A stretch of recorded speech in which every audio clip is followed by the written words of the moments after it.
Okay, so as you know, I've been talking to you about reading these, the Harry Potter books or whatever, and I'm on Order of the Phoenix right now, right? Yep, still on that one.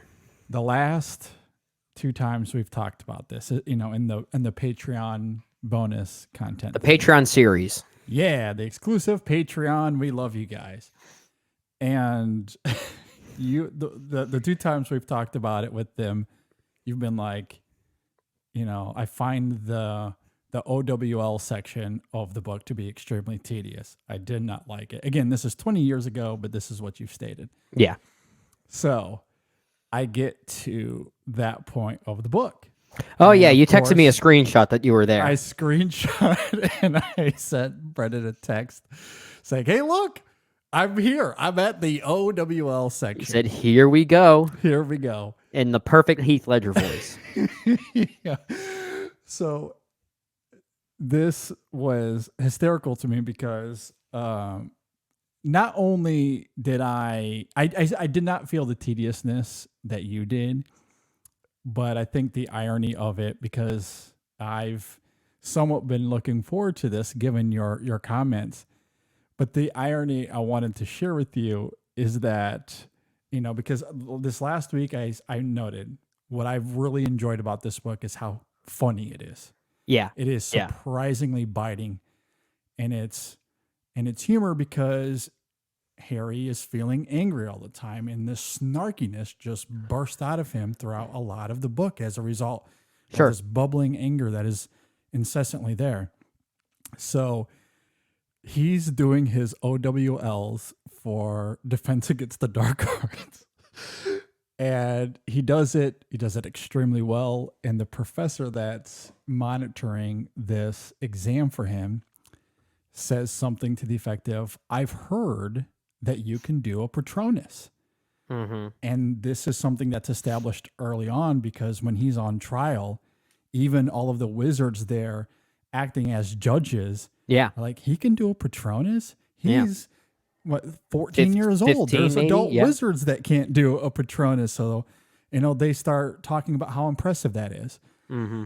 And of course we know he can do it. He's done it several times in the last few books. Right. And so this professor's like, "I've heard you could do this Patronus. Can you do it?" And without hesitation, he walks forward with his wand, and immediately what it says is he immediately thinks of Dolores Umbridge getting sacked is what he says. I thought Is that his happy memory that helps trigger it? happy memory is like he walks up confidently as like middle fingers in the air. F you. I thought of her getting sacked and it just burst out of him immediately. Like, it's just so good. Like, it's like, Yeah, I that think I might need to be- reread this one because I remember the OWLs as a kid. Maybe it just seemed this way. I remember it feeling like 300 pages. I remember the OWLs being like a short story within this book. I certainly did not feel, because there's so much else going on aside from them taking the exams. Like, there's the whole thing with like at the end of it, McGonagall like gets attacked and everything with Hagrid there at the end too. So like there's a lot of stuff happening in between them taking the exams. Sure. But like, and then there's moments like that I just like, I've already found this book to be pretty funny. And that might be the biggest laugh I got out of all of it was during the OWL exam. Of just this book or of the whole book series thus far? Of this book. Okay. Yeah. Like, interesting. Yeah, I had to pause. Like, I was laughing so hard at that moment. I was like, I can't focus on anything else. Well, maybe I should reread them. It was so good. And I think I got an extra laugh. Not only was that I love the moment, but I think there was an extra laugh there as well because I thought of us. Like, I thought of this conversation. I'm like, oh my gosh, this is the part he hates the most. Yeah. And this might be the funniest moment of all of everything. Like, the irony to me is just incredible. You know, I got to be honest. I don't remember that point. Again, it's been 20 years. It's been a long time. Yeah. Yeah. I think I honestly, truly believe even if you didn't love it the way that I do, I think you would have a vastly different reaction I'm to it. sure my ranking of the books would change now that I'm older. Yeah. I don't know if I'll have a different reaction as I did when I first read, let's say, Prisoner of Azkaban and even Half-Blood Prince, because those ones were almost formative experiences for me with how much I love them in Yeah, this that's fair. series. That So understandable. they'll Yeah. probably hold true just from a nostalgic standpoint. But if there's any of them that I'll tell you right now, if there's any of the books that I might like more reading them with my current critical mindset, it's Order of the Phoenix and Deathly Hallows, the final book, Yeah. which I also don't care for of the book series from what I remember. Yeah. That's another one of those that I think the film adaptation actually betters the novel. So I don't Mhm. know. I go in with fresh mind, I guess. Yeah, and I think that's perfectly understandable, and maybe part of it is I've always loved Order of the Phoenix, the movie, and Yeah. I see that in the book, but the Hmm. book has also evolved beyond that in ways that I think is like I actually love the translation to the screen. There's really not Yeah. much to it that I would change. There are certainly scenes such as the one I just mentioned that I would have loved to I guess I would add, but Mm-hmm. I don't think it's wholly necessary. Especially Sure. because you're already talking about a long movie as it is that's already covering a lot.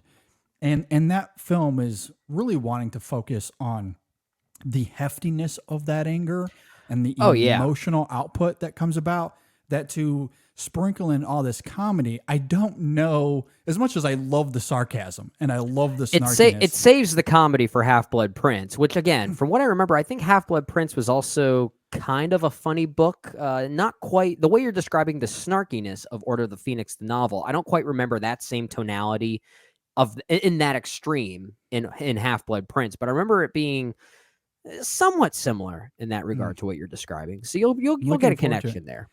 Because another moment, right? Because right before the OWLs, Hmm. Harry has there's a sequence where he goes to see McGonagall about, and like they have a conversation about what does Harry want to do when he gets older, Right. and Umbridge is also there, chiming in as she does. And he's talking about how he wants to be an aura. Yeah. Well, that would mean working for the ministry. And of course, Umbridge, she has issues with this and has her Of little course. jabs or whatever. And this isn't a Harry moment. This is a McGonagall moment. Hmm. And the way she barks at Umbridge in the scene, like the back and forth between them two is, Hmm. I was dying.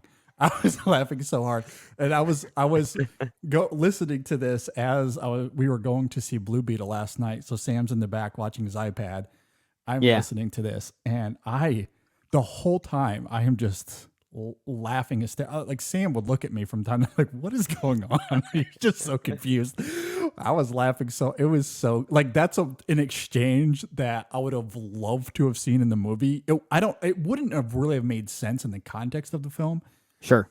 like tonally speaking, especially.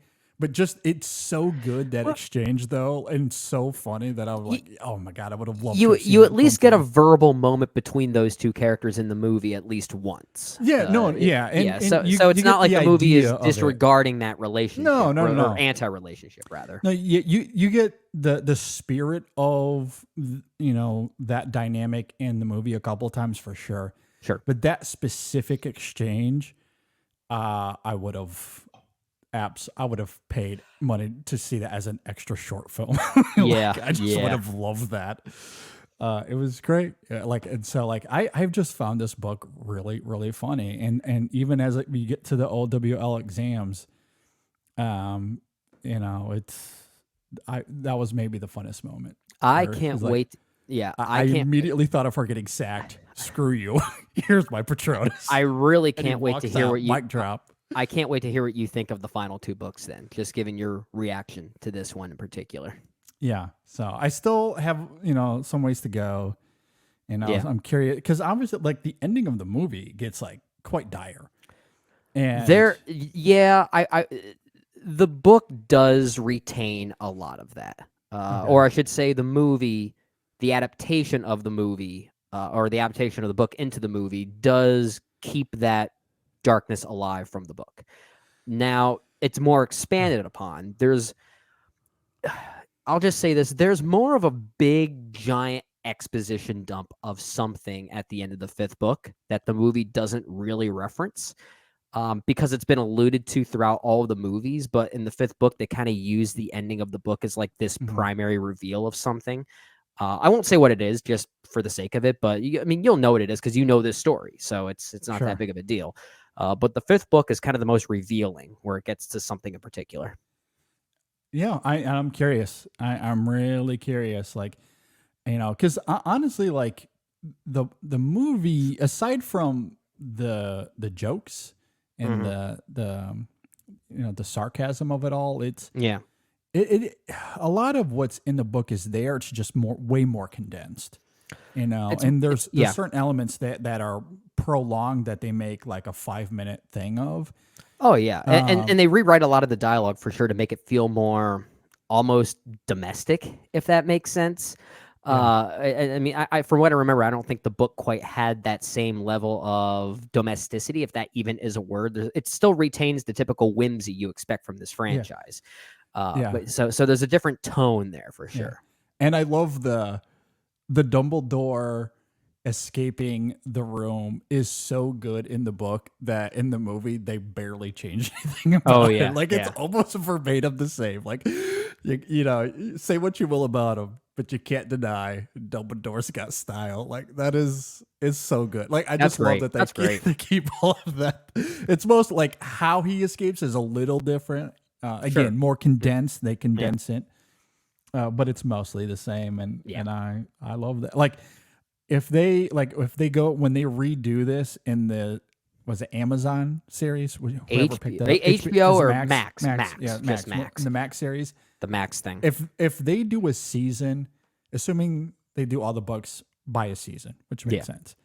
If they do it just word for word, the entire book as it is right now, like verbatim the same, I would absolutely look forward to that.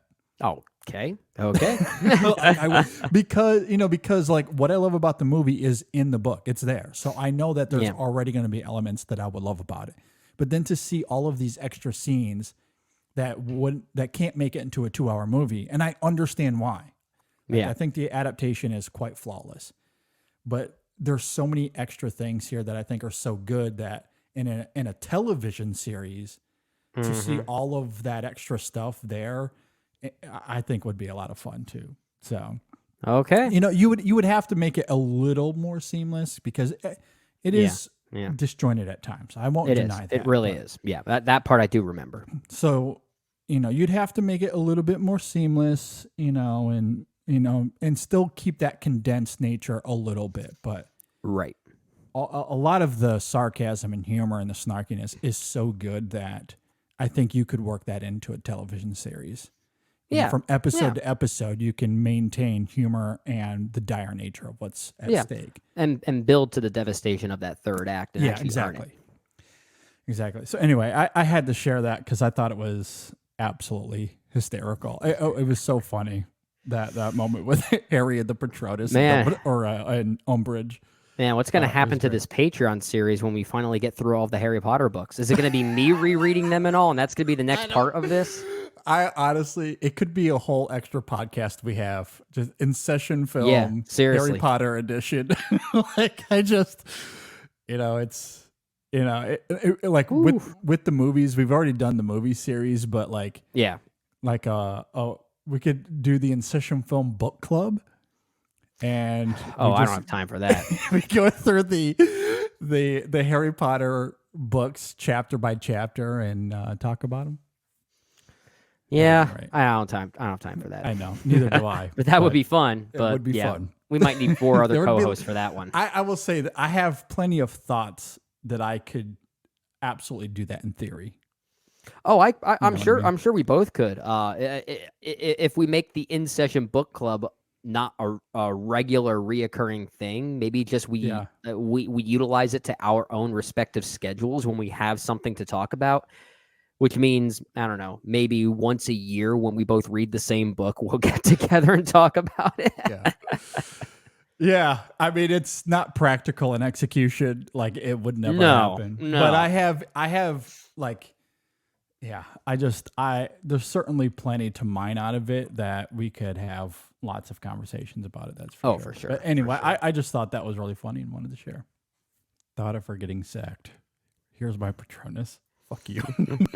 Just so good. Oh god. Harry is so different in this book. Like, and I kind of love it. I love that he's just this snarky, I don't give a shit. Like, fuck you Oh all. yeah. Like, Oh yeah. I love that so much. Oh, and another thing too, I guess before we get going, because the other thing that's interesting, the film that actually doesn't examine this, and maybe this could be something the film could have done more, because when he sees that his father's being an asshole to Snape, like that kind of Mhm. affects him. And Yeah. and the book really examines like him wanting to wrestle with that. Like he talks to Sirius about it, and then Yeah. comes to realize that his dad was more than just that. He just it was a moment of being 15 years old or whatever. So Yeah. There's a lot more in the final act of Order of the Phoenix, or the final couple chapters, I should say. Which, okay, yeah, I guess you could still say the final act. The narrative structure there still maintains that same thing. But there's a lot that Dumbledore tells Harry that isn't in the movie. That the movie kind of alludes to, but it's more of a thematic allusion than it is a narrative one. Because the movie really takes advantage of using uh, Harry's friendship and his love for his people and how he feels sorry for Voldemort, and that's Voldemort's weakness. yeah. The film uses that as more of a thematic advantage as to why Harry was able to overpower Voldemort. Mm-hmm. But the book basically just spells that out as like, this is part of the plot. This is Oh what wow. like Okay. this prophecy, this is what it's all been about. This is why you're Harry Potter. Like that's what the ending of this book kind of really gives you. Interesting. Yeah. Okay. I'm Uh, I'm gonna be curious how I react to that, because in the movie, like the emotional and thematic meaning of it is pretty oh flawless. yeah, it I basically love the it. book basically gives a very direct answer why this prophecy exists and why Voldemort wanted it. Which the movie Okay. kind of does give you, but it doesn't Yeah. spell it out for you in that way. Which Like I the appreciate. the Yeah. ending of Order of the Phoenix is a silver platter. Like it really is. Not even Okay. just that; it also gives something that the movies never talked about. I'll say it vaguely.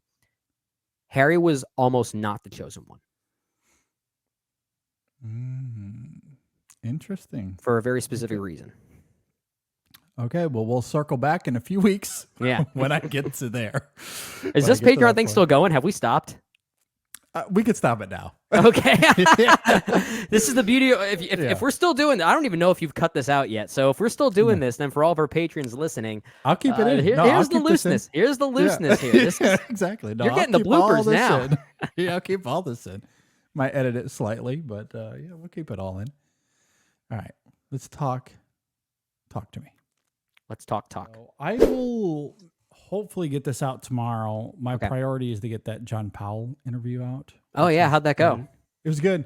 Nice. I was fucking nervous as hell. Oh sure, yeah. You know, so How did you score that interview, by the way? I had an email that about a potential like John Powell's available for interviews. Oh wow. And I said, yes, What's- sign me up, please. What's he working on now? That is he promoting It was- anything? Yes. So it is specifically for Still, Michael J. So the I Jamie watched that Fallon. on Monday because I hadn't seen it yet. Yeah. And because he was nominated for an Emmy. I think that's why he's now doing interviews. Okay, yeah. So he was just nominated for an Forgot Emmy. he scored that. Okay, yeah. And so that's, and I didn't want to just open up by going, hey, I know you're here for this, but can we please talk about How to Train Your Dragon? Because that's what I really wanted to do. I had to Yeah. restrain myself so much. But I kind of opened up by telling him, like, you're a big part of In Session Film lore because we've talked about that score for years. Mm-hmm. And, best scores of the decade. I just had a show about it. You're a Hey, part I of mean, it. Like, he's one of the big reasons why a movie like Solo, a Star Wars story, actually had some emotional weight because the score is not that bad. Yeah. Yeah, So the way go ahead. so No, go ahead. I did find a way to bring it up Okay. because one of my questions was, I was like, well, you know, the film kind of ends on like this hopeful note of optimism and overcoming obstacles. Mm-hmm. So I was like, is there a score or a piece of music that you go to give you that feeling of hope and inspiration? Mm-hmm. And he gave me his answer, and so I said, is it pandering if my answer to this is Forbidden Friendship? And he had a little rebuttal to it, and I just replied about how much it means to me. And it was funny because I didn't think about this until that very moment, Yeah. you know, because I was like, oh my God, I have this poster up here. And I was like, and I even pointed at it. I was like, I Yeah. have this poster up here all the time. And I said, it's there every show. I promise you it's not here just for this. And it's there because that movie means something to me.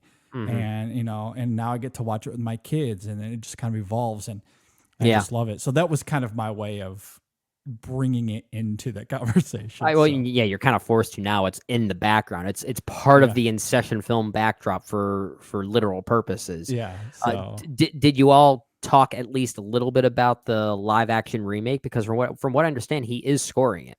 no, well, because I didn't want to be, and maybe next time I can ask these questions. I don't know, because I didn't want to, because he's here to talk about that movie, No, and I didn't I want know, I to, know. and Yeah. I only had 15 minutes, so I didn't Ah, want to get gotcha. too far down a rabbit hole.